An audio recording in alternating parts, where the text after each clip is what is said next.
In your lives, do you consider yourself a man with status within your relationship?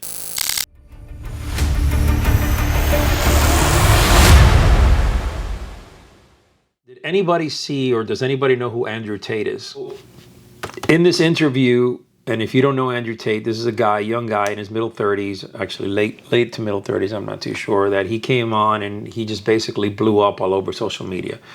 Blew up social media because he's basically, you know, showing off, flexing his cars, flexing his houses, flexing girls, flexing his travels, and then basically talking about masculinity from his perspective and how different and how women in his mind are a little bit different than what the media and everybody, the whole society wants to portray women and relationships and shit like that. And in his philosophy and the way he thinks is, to start with, women are, he doesn't believe in women really driving. He doesn't really believe in women being in positions of power. He doesn't really believe in, women having, for example, being a pilot and so on. And these are all things that he throws out there for certain reason, but he backs it up why, and I agree with him to a certain extent, where I think that if you were to really look at women from a perspective that, they are initially women of, women are bred, I mean, for the most part, to give birth. Women are, for any man that I know, he doesn't want to rub shoulders with a boss woman that wants to lead everything and wants to, put down men. He wants to have more of a submissive woman around him. Someone that cares, someone that loves, someone that is passionate. But then again, unfortunately, what we see a lot of times is that men marry or get around women that are constantly belittling men. They get around women that are attacking men all the time, that are bringing down men. And we sit in a world where a guy like this comes around and says, hey, women lose their status by how many men they fuck. Okay? And they lose that desire from men by how many men they're sleeping with, by how much, partying and whatever it is. Now, that's his philosophy. It's a very young philosophy, young-minded philosophy, which is cool. That's the way he wants to. But where I kind of align myself with him more than anything is from the leadership position of a man in his house,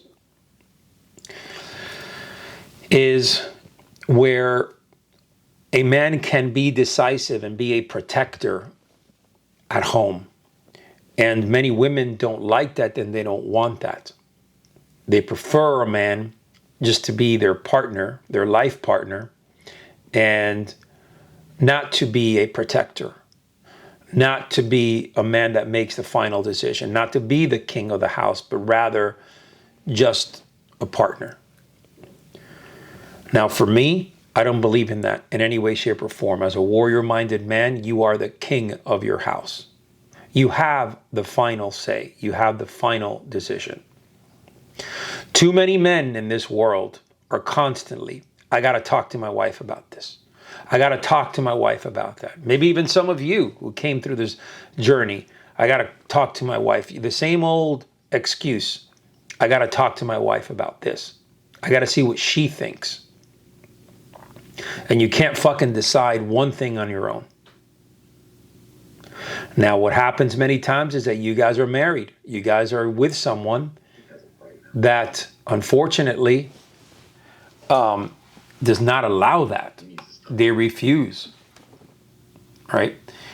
So, they completely refuse to give you that weight, to give you that honor. It's just not there. Now, I'm going to tell you this from a perspective of a man, of a warrior-minded man. I believe that every warrior here should be the king of his castle. And I said that twice already, but I really mean that. You should be a man who carries his family, who leads from the front. It does not mean that you don't speak to your wife. On the contrary, you are more than open to her opinions. And as a matter of fact, my wife is a rock. She's given me so many opinions and so many great advice that I don't know. Honestly, she is truly one of my confidants, one of my main confidants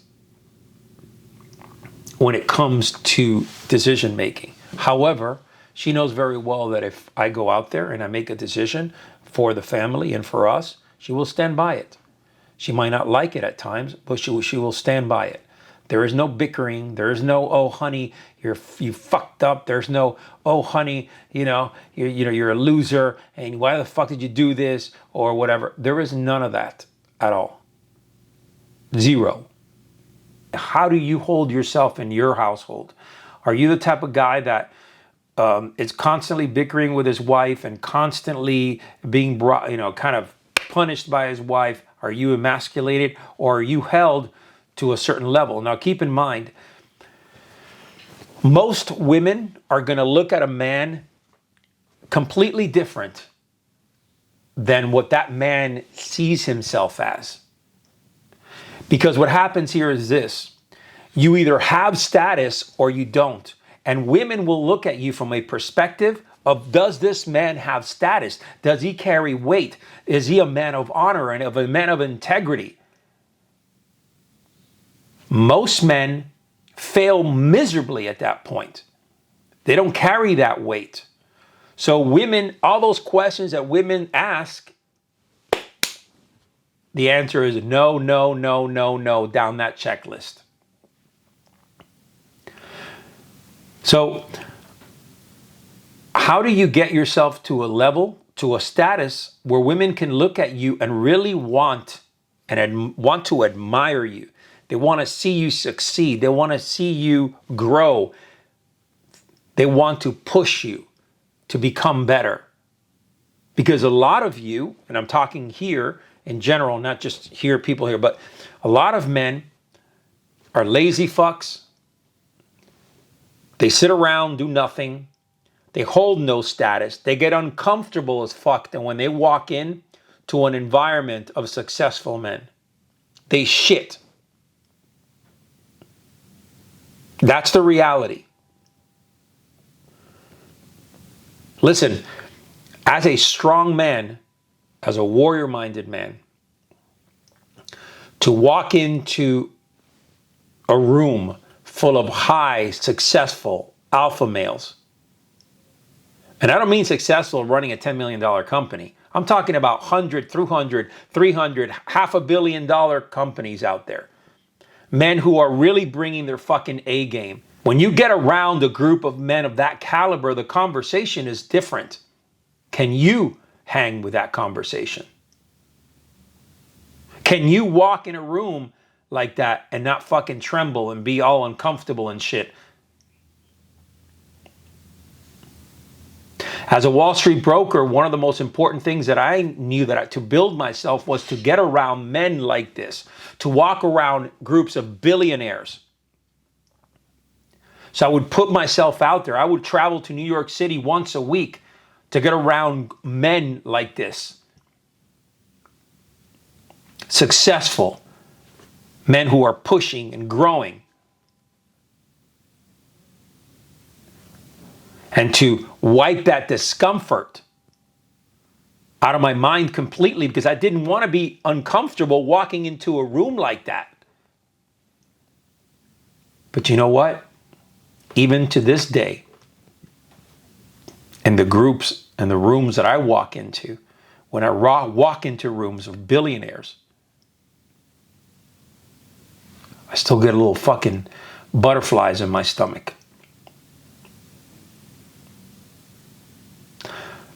But there's an overwhelming confidence, because now I know that I can hold conversations with these men and I could talk their language. The problem here is this. the status that we are talking about, because most men live within this box. They don't see anything else. They live within their little business or their 9-to-5 job, and they go and they live home, and that's their little world that they live in. I promise you this. In 5 years, if you're just married or you're somebody new, your wife is going to get bored of your ass. She's not going to tell you. She's going to get bored of your ass. And guys that have been married for 20, 30 years, and they're like, oh, I love my wife, and my wife loves me, and whatever. But guess what? Behind a fucking closed door, she fucking demeans you. She talks shit about you. She doesn't look at you like, she looks at you just as a buddy. She doesn't admire your qualities. She doesn't admire you as a man. Not if you haven't achieved a certain status. So let me ask you a question. In your lives, do you consider yourself a man with status within your relationship?